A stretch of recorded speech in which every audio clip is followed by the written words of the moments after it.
Assalamualaikum warahmatullahi wabarakatuh.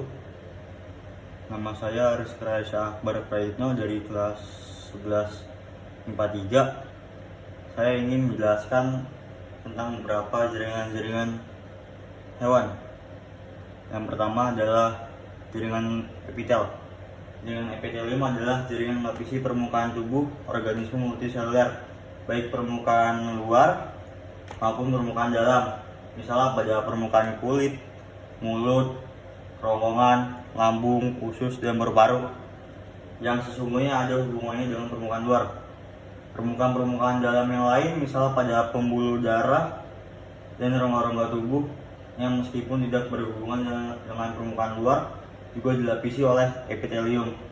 Lalu jaringan yang kedua adalah jaringan ikat. Jaringan ikat merupakan jaringan yang paling banyak terdapat di dalam tubuh hewan dan manusia. Jaringan ikat adalah jaringan yang berfungsi untuk mengikat dan melekatkan satu jaringan dengan jaringan lainnya.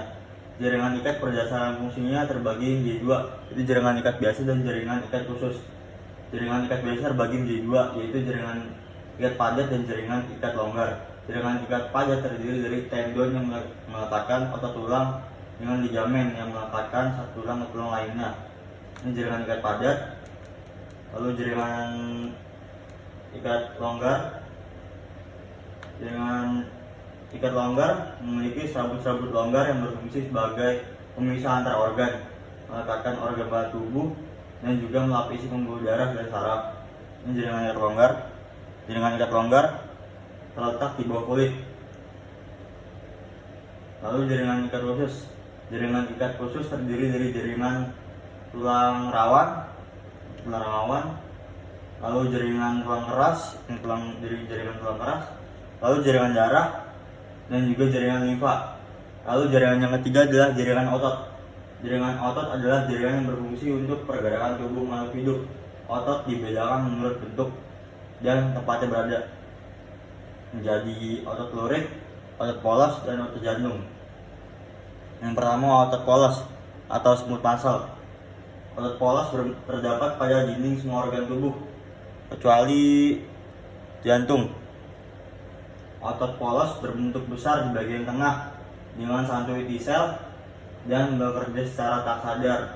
Terdapat di usus, lambung, paru-paru, dan organ dalam lainnya. Lalu yang kedua adalah otot lurik atau skeletal muscle cell. Otot lurik adalah sel berbentuk silindris dengan garis-garis terang dan gelap. Otot lurik bekerja secara sadar sesuai dengan perintah otak.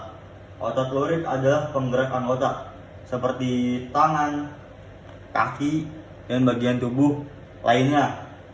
Lalu yang ketiga adalah otot jantung atau cardiac muscle.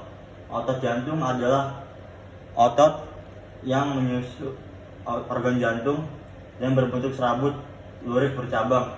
Otot jantung bekerja secara tak sadar, artinya otot bekerja secara terus-menerus, teratur, dan tidak pernah mengalami kelelahan. Lalu jaringan yang keempat adalah jaringan saraf. Jaringan saraf adalah jaringan yang digunakan untuk menerima dan mengirimkan rangsang dari otak ke sel ataupun sebaliknya. Jaringan saraf terdiri dari sel neuron berinti satu.